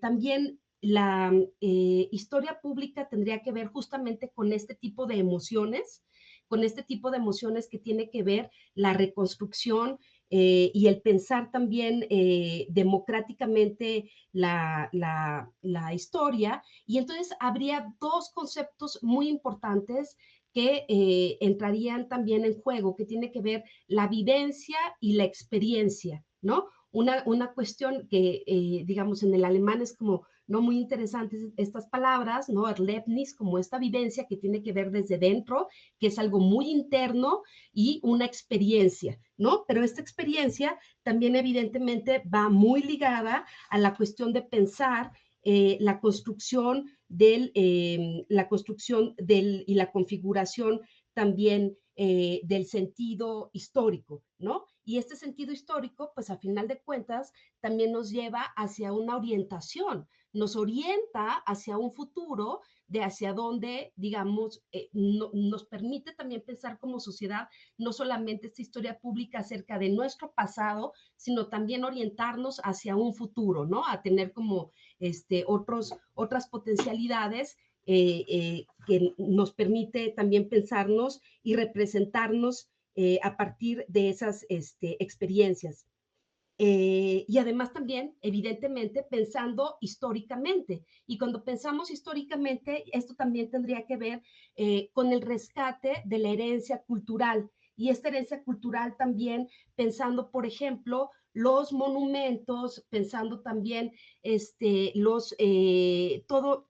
Y cuando hablo de monumentos, ahora quiero entrar, por ejemplo, en el debate que nos atañe mucho en todo a nivel mundial, que tiene que ver con la destrucción de monumentos, ¿no? Esta destrucción de monumentos, tal vez de los personajes. Digo, finalmente los monumentos representan quién se va posicionando en un momento dado dentro de la esfera pública, ¿no? Tirar estos monumentos significa o negar su existencia o repudiarlos, etcétera, etcétera. Y ahí, ¿qué tendríamos que hacer también con este tipo de monumentos o qué tendríamos que hacer ante el repudio, ¿no? A mí me parece, por ejemplo, yo soy más de la opinión de poner placas, ¿no? Sin destruir estos monumentos y sin embargo también entiendo la necesidad de la destrucción de, ¿no? Como cuando cayeron no sé cuántas estatuas y monumentos de Lenin y seguramente caerán de otros dictadores, etcétera, etcétera, ¿no? Y hay otros que mejor ya ni se lo plantean, construir monumentos porque saben que a final de cuentas cuál será, qué es lo que viene, ¿no? U otros, por ejemplo, nosotros en México tenemos una estatua que se llama El Caballito, y a pesar de todo lo que representa a nivel ¿no? del virreinato, etcétera, etcétera, no es intocable, ¿no? Es intocable porque ya tiene un peso histórico, artístico muy importante. Bueno, también dentro de este punto de vista,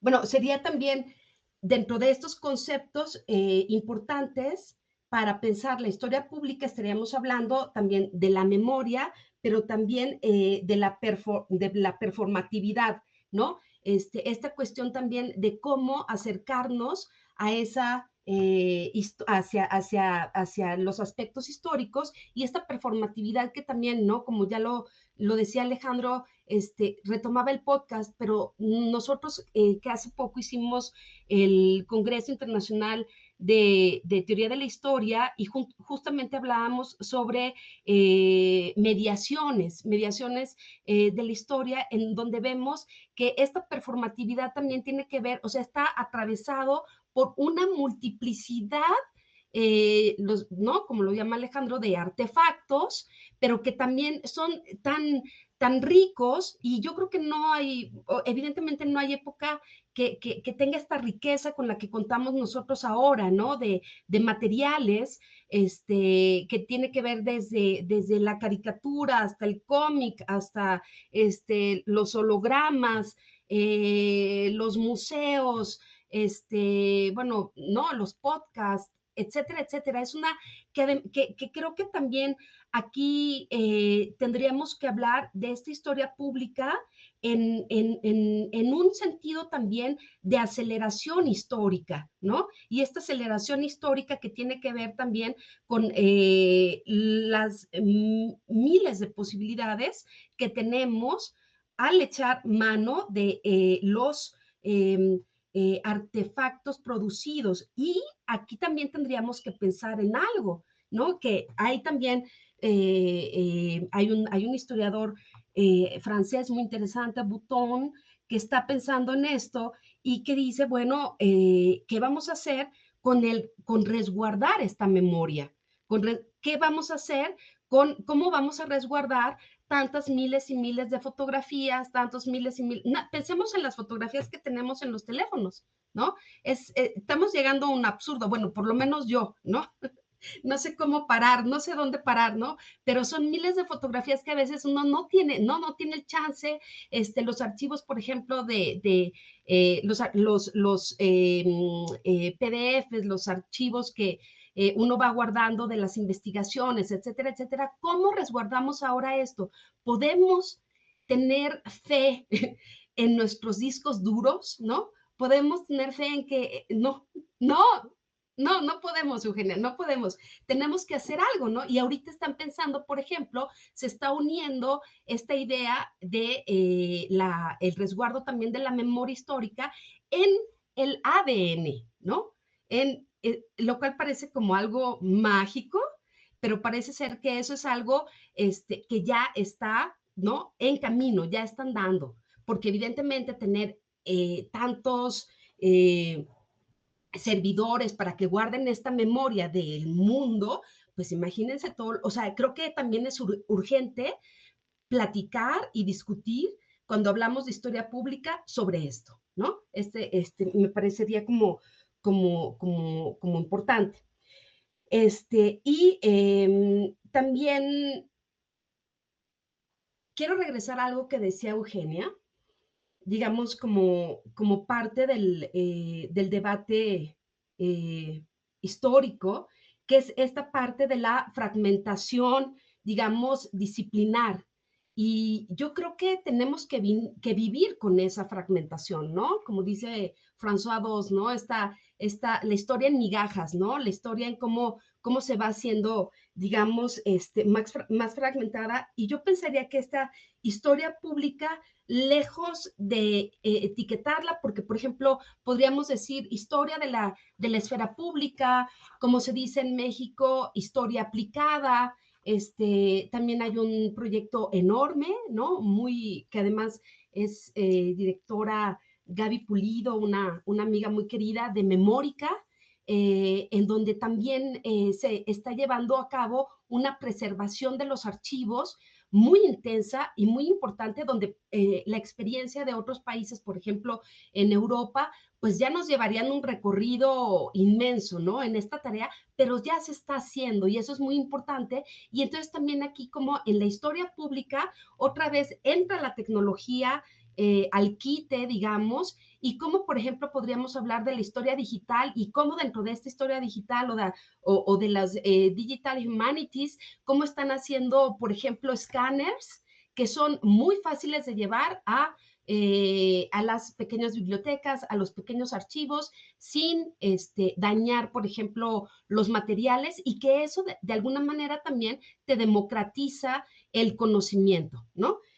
Falta mucho por hacer, definitivamente. Por ejemplo, en México tenemos, no sé cómo está en Argentina, pero en México tenemos un gran problema con poder entrar o acceder a los periódicos, ¿no? A la Hemeroteca Nacional tenemos una parte liberada, pero una gran parte no, y pues finalmente en la historia pública, ¿qué más público que los diarios, ¿no? A mí me parece fascinante trabajar con los diarios, ¿no? Por eso también quería irme hacia lo que había dicho Eugenia, hablando de esta transdisciplinariedad y sobre todo también pensando en esta transdisciplinariedad como algo que va hilvanado, desde todos los puntos de vista que toman parte dentro de ese discurso que se va a llevar a cabo, ¿no? Como esa transdisciplinariedad tiene que estar implícita, por ejemplo, en el método. Pero el punto más importante, y con esto termino, que es la justicia epistémica, y que es, pues sí, y además viniendo de Eugenia, me lo imagino muy bien cómo es la crítica a la superioridad, digamos, académica, etcétera, etcétera, ¿no? A estos centros, ¿no? De conocimiento, etcétera. Sí, pero también dentro de esa justicia epistémica, también pienso que habría que reflexionar acerca de qué se resguarda y qué no resguarda la historia pública, porque ahí también, pues evidentemente, no solamente tiene que ver entre una dicotomía dentro de la academia, etcétera, etcétera, sino también dentro de la práctica misma. ¿Qué es lo que estamos resguardando o qué es lo que necesitamos resguardar o qué es lo que el público está queriendo resguardar? A mí me da mucho gusto saber, porque yo también lo sabía, que los libros de historia es de los libros que más se venden, por ejemplo, en México, pero ¿qué creen? No son los historiadores los que estamos haciendo esos libros de novela histórica o de difusión o de divulgación. Entonces también ahí yo le diría al público que está viéndonos, a los más jóvenes, que tienen que entrarle a esto y que tienen que entrarle con una buena pluma, con una buena narrativa, y que eso no significa dejar el rigor o el método de lado, ¿no? Se puede combinar los dos y se tiene que combinar los dos. Y bueno, creo que ahí terminaría dentro de un poco lo que quería decir. Bueno, muchas gracias, Lisette. Ahí volvió mi conectividad. De vuelta, gracias Alejandro, Eugenia, por sus palabras. Si fuera por mí, los escucharía toda la tarde porque es re interesante discutir y debatir y charlar sobre estos temas de la historia pública, qué lugar le damos a las nuevas tecnologías, esto de los artefactos. Bueno, yo lo decía en chiste los otros días, pero va por el lado de lo que decía Alejandro, quizás llegar un momento donde CONICET no califique los papers y califique los podcasts que hagamos sobre lo que investigamos, porque bueno, esa es la manera en la que eso llega efectivamente quizás a públicos, incluso científicos, que no leen papers de los temas, porque está todo tan encasillado, la investigación está tan encasillada en sí misma que por ahí se pierden algunas cosas hasta que no salen más a lo público. Y bueno, y obviamente lo que decía Lisette sobre pensar ahí también el patrimonio, la construcción, la deconstrucción, qué se tira, qué queda, qué no. Me parece muy interesante seguir pensándolo. No sé, Álvaro, si hay alguna pregunta en el chat como para dedicar estos minutos a responder algunas inquietudes. Sí. Bueno, primero agradecerles, ¿no? El panel, la discusión. Y sí, hay reacciones al panel, agradecimientos. Acá María José Ortiz Bergia tiene un par de preguntas, inquietudes. La primera, leo acá desde el chat, dice, la historia pública puede ser entendida más bien como giro público, una interpelación más general sobre el conjunto de la disciplina para repensar sus audiencias y sus metodologías. Y agrega, ¿cómo es la mejor manera de introducir la historia pública en la enseñanza de grado? Y después a Alejandro en particular, pregunta, dice, ¿hay algún análisis sobre qué atributos tiene el conocimiento histórico divulgado actualmente a través del formato de podcast? ¿Cuáles tienen mayores audiencias? Y bueno, Victoria Chabrando agradece acá por todas las intervenciones que nos hacen pensar en las relaciones entre saberes historiográficos, comunitarios y la democratización en los ámbitos de producción. No sé si quién quiere arrancar, si vos, Alejandro, querés puntualizar ahí sobre la pregunta de podcast y después seguimos con lo otro. Sí, arranco yo. Empiezo por esta cuestión más del podcast.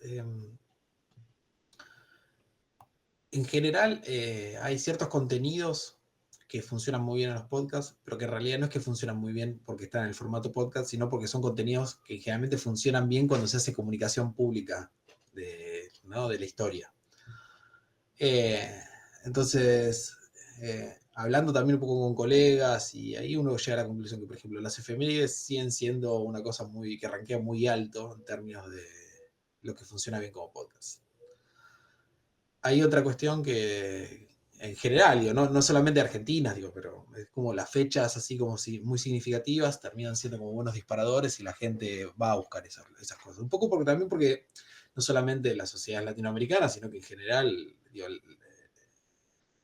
las conmemoraciones forman parte de esta cultura occidental, entonces hay cierta ritualización sobre esto, sobre la conmemoración también, entonces la gente en esas fechas consume ese tipo de producciones. La otra cosa que funciona muy bien son las cosas que tienen que ver con biografías, ¿no? A mí me causa risa también un poco escuchando lo que decía Lisette sobre la pregunta sobre para qué la historia, ¿no? Como que tenemos que volver a ese viejo libro de los 80 de para qué la historia, ¿no? Que que también tuvo un correlato, digo, el libro mexicano original tuvo un correlato en Argentina en 2005, Gerard Sarmiento hubo un ¿Para qué la historia? Que fue sacar un libro también, dialogando con ese. Entonces también lo asocio a la biografía, hay como una idea dentro del campo historiográfico como de que los historiadores volvieron a la biografía.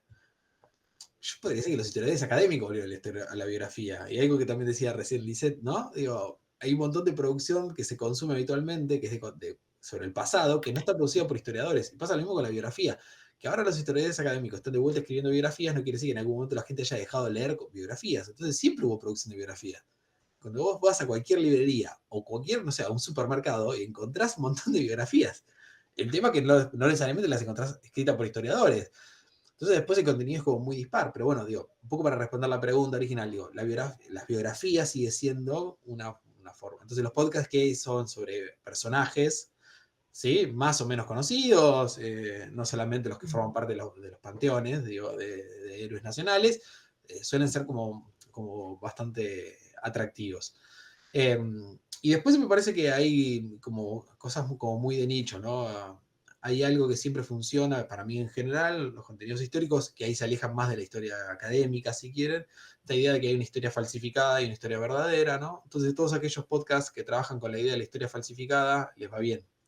Porque hay como hay una mirada instalada, como que hay una conspiración a nivel mundial que los académicos falsificamos la historia, ¿no?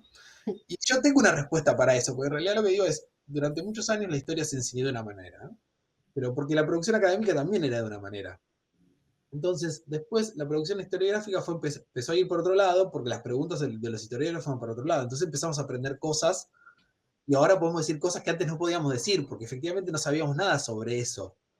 Entonces, no es que antes lo sabían y no se lo decían, antes ni siquiera se sabía. Entonces, ahora lo estamos sabiendo y lo estamos contando. Entonces, en algún punto es como un proceso que retroalimenta al otro, ¿no? Pero digo, esta idea de que hay una historia verdadera y una historia falsificada funciona también para los podcasts. Entonces, todos aquellos que se proponen desvelar mitos al día de hoy, funcionan. La verdad que funciona.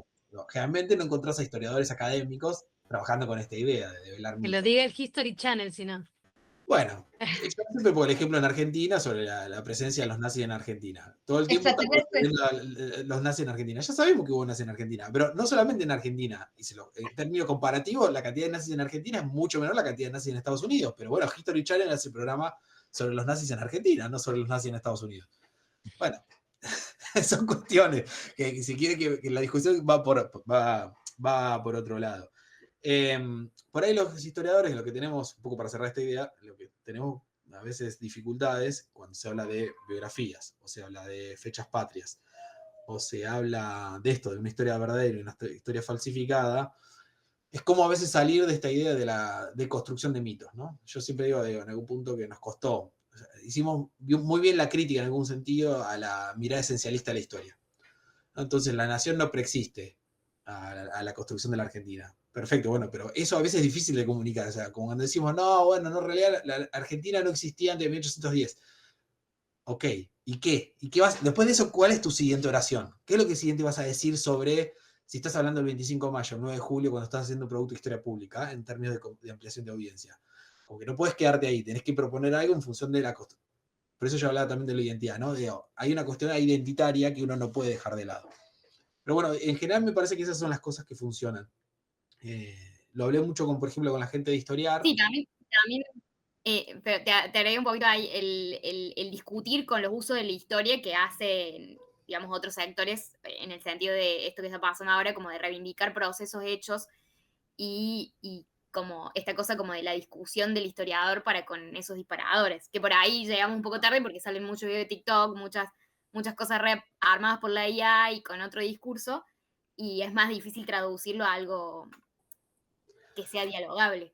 Es que es complicado realmente. A ver, también las nuevas tecnologías pueden ser algo en lo que vos te apoyás, pero hay algo que también te marca ciertos límites, ciertos topes, ciertas cuestiones que no puedes pasar, digo.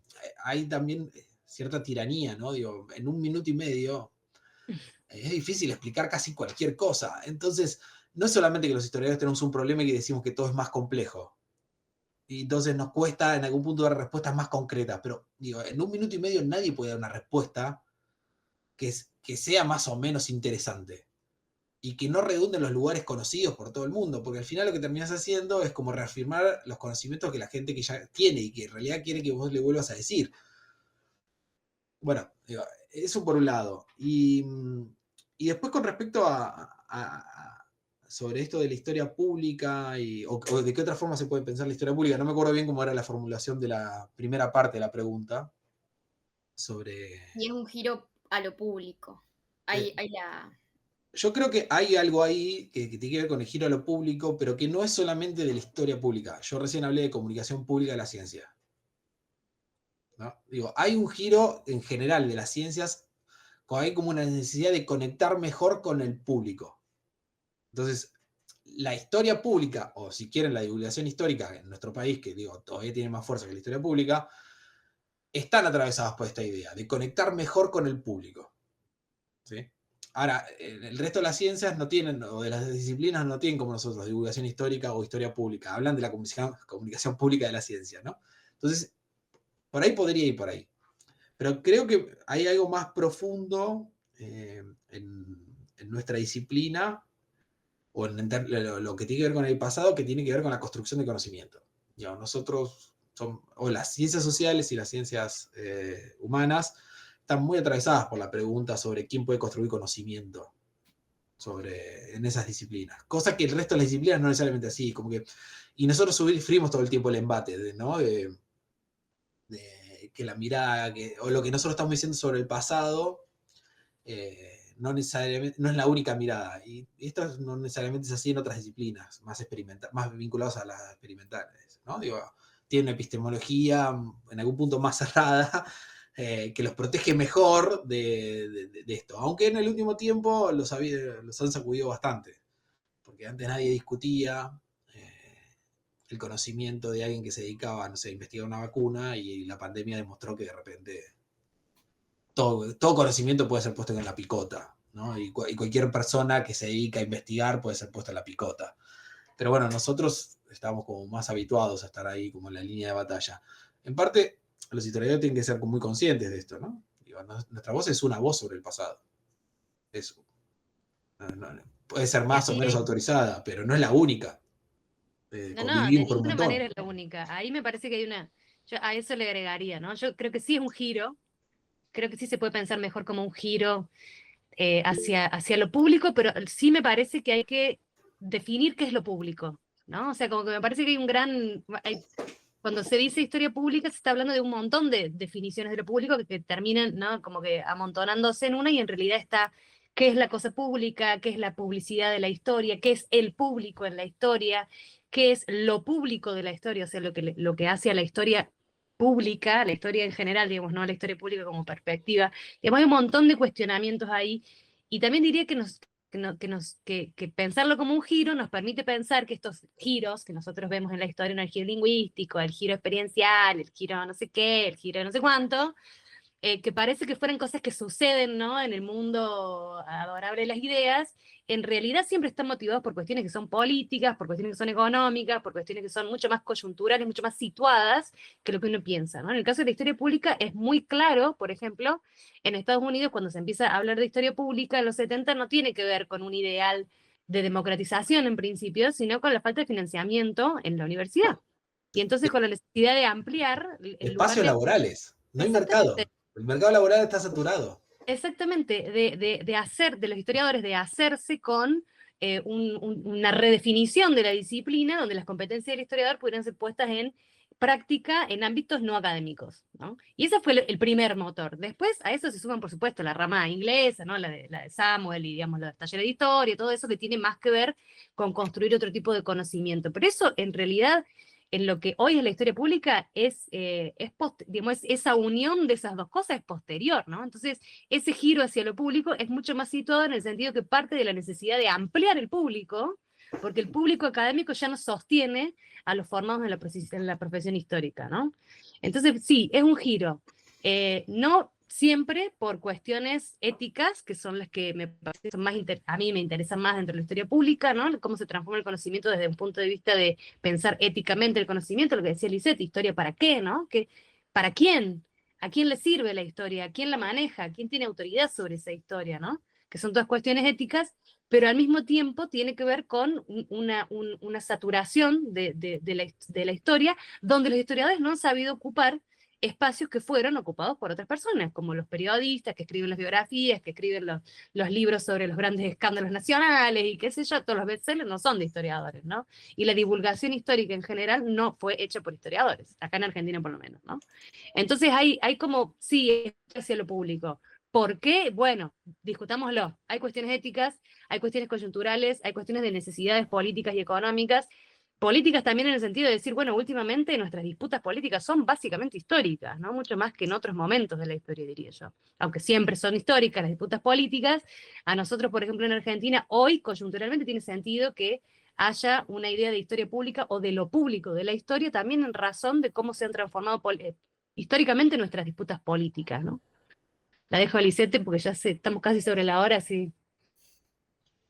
Dale, Lisette. No, solamente una muy breve idea, ¿no? O una proposición, ¿no? Que sería el poder tener una historia colaborativa con ese público que, ¿no? Que es todavía como ambiguo hablar de cuál es ese público, es quizás ese lugar donde cae el dardo en un determinado momento, pero que sería una historia colaborativa a partir de poder permitir o coadyuvar a una apropiación de la historia, ¿no? El que la hagan suya, el que no sea una cuestión de la rata de biblioteca que está, ¿no? O el gusano del oído que está trabajando, sino que hay una colaboración entre los que podemos tener hasta cierto punto una disciplina en la tarea histórica, el que podemos problematizar un determinado momento, un determinado pensamiento y podemos entonces lanzarlo hacia una apropiación o coapropiación de la historia. Ya no es del historiador como tal, sino lo soltamos, ¿no? Es soltar este conocimiento y es que se apropien, ¿no? No sé, es una idea que creo que por ahí me gustaría pensar esta historia pública, ¿no? Una apropiación dejando de lado ese hiperacademicismo en el que hemos caído a partir también de las universidades y los apoyos económicos y los estímulos y bla, bla, bla, ¿no? Entonces, creo que sería como una cuestión mucho más abierta y mucho más afín a las necesidades en un determinado momento de una sociedad que está ávida, eso es lo que quisiera saber, por la historia, ¿no? Bueno, ya se nos está haciendo la hora. Quiero hacer un pequeñito comentario sobre otra de las preguntas que tenía que ver con cómo introducir digamos, la historia pública y estas nuevas discusiones en relación al lugar de la historia pública en la currícula de grado, de formación. Yo creo que, por lo menos acá en Argentina, estaba viendo un par de experiencias en relación a lo del posgrado, a la formación posterior o a formación continua, que tiene que ver con esto de que no se encuentra en la situación de grado, más en particular.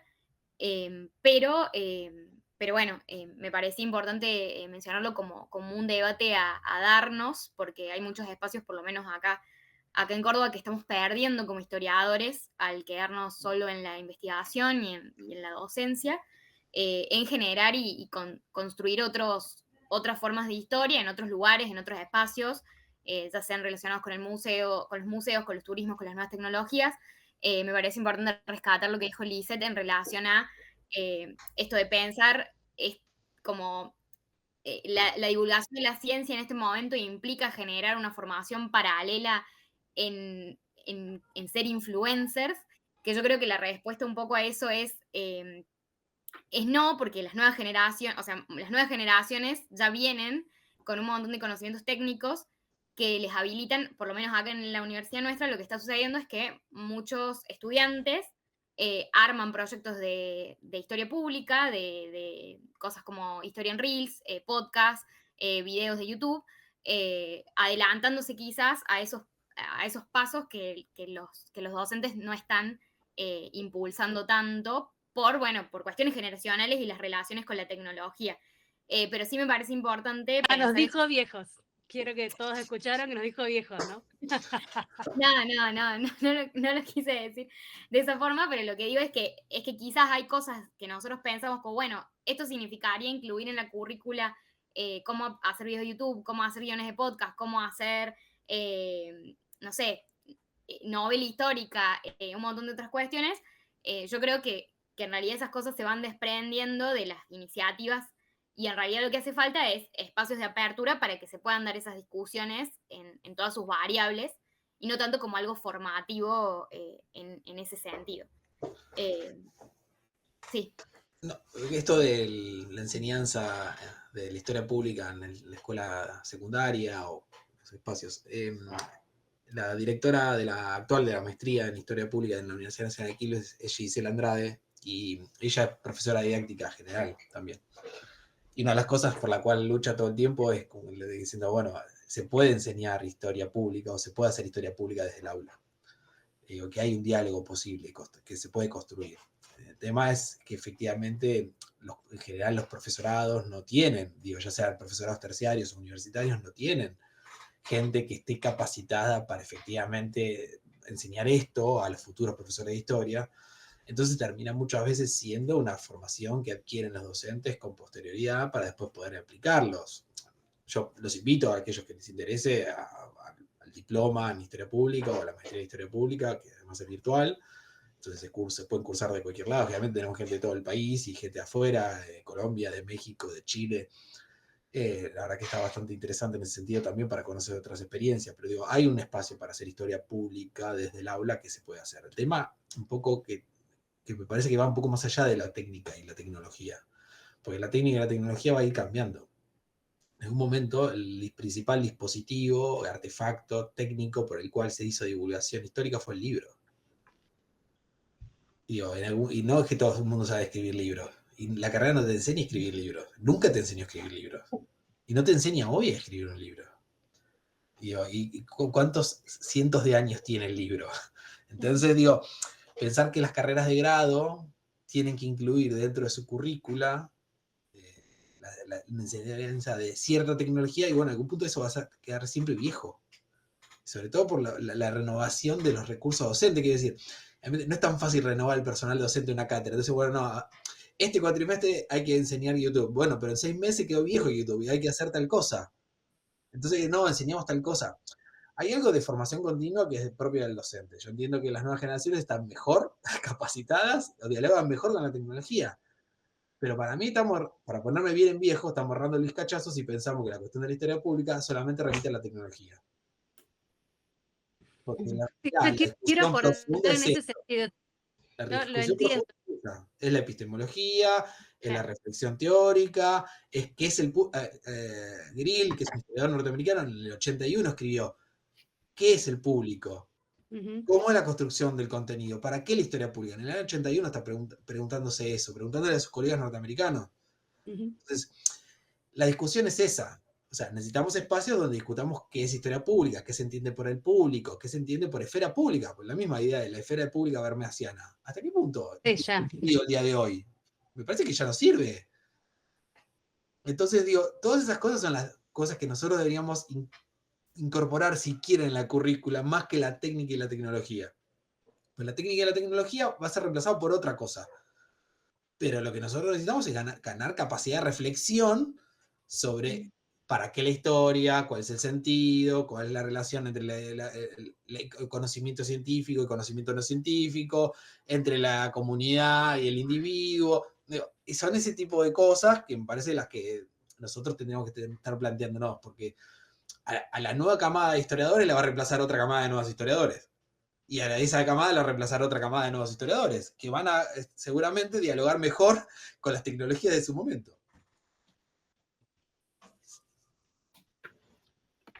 Bueno, no sé si Euge querías decir algo más. No, iba a abundar sobre lo mismo. Me da la sensación de que es cierto, o sea, está bien lo de la tecnología, es cierto, pero también para mí no pasa por la tecnología. Para mí en particular, yo por supuesto, cada uno tiene su visión, tiene más que ver con repensar la rigidez de los caminos y de los métodos de validación del conocimiento que tenemos hoy en día, ¿no? Para mí, pensar historia pública dentro de la universidad sería poder pensar formas de, no solamente de comunicación, sino de construcción del conocimiento, esta idea de la autoridad compartida, ¿no? Del diálogo de saberes con que tanto machacamos en nuestra facu, y de pensar al otro no como un objeto de estudio, sino como parte de esa comunidad epistémica, ¿no?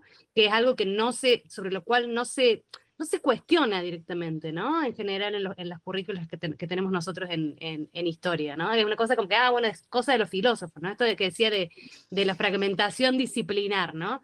Hay un historiador alemán, amigo, que habla de un feliz eclecticismo, donde por ahí están en historia económica hablando del mismo problema que están hablando en historia cultural, pero como entre ellos no se conocen, a lo mejor son discusiones que serían súper fructíferas entre ellos, pero bueno, cada uno lo piensa de su lado y no ve el lado del otro, ¿no? Y eso un poco me parece que nos pasa como historiadores, ¿no? Vemos historia moderna, historia medieval, historia social o historia no sé qué, y hay un montón de problemas, de problemas epistemológicos, de validación del conocimiento, que solamente surgen a partir del encuentro de esas distintas perspectivas, ¿no? Del tipo que está haciendo historia económica con el tipo que está haciendo historia antropológica, ¿no? Y que por ahí se va a encontrar con algo que es una chispa. Entonces, eso me parece que es la forma de introducir la historia pública. Abrir la discusión sobre qué es la validación del conocimiento, de qué es la autoridad del conocimiento, la construcción del conocimiento, y cuál es el lugar del historiador formado dentro de la comunidad como partícipe de la construcción de una memoria situada, ¿no? Eso. Lizeth. Muy brevemente, no es casualidad que la historia pública, por ejemplo, en un lugar como Alemania, donde ha encontrado uno de sus nichos más importantes justamente en didáctica de la historia, ¿no?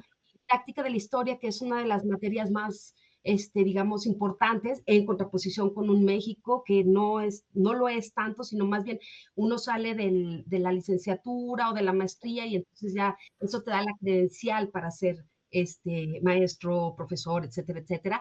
En Alemania esto es muy serio, ¿no? O sea, la didáctica de la historia que tiene que ver también con la enseñanza desde los primeros grados, pero que ahí es donde se ha analizado y se ha problematizado más la cuestión de la historia pública, que tiene justamente que ver con estos avances, cambios de la tecnología, que no eso sería como el background, ¿no? Lo más importante sería, como dice Alejandro, la parte reflexiva, ¿no? La parte reflexiva de la historia, la parte crítica. Bueno, sí, no quise, quise decir que era muy importante la tecnología. Yo justo soy una generación que nació sin teléfono, entonces sí me encuentro con ese limitante, pero es cierto lo que decís en relación al libro, me parece muy importante esa reflexión, porque es cierto que no nos enseñan a escribir ni libros. Tampoco enseñan eso.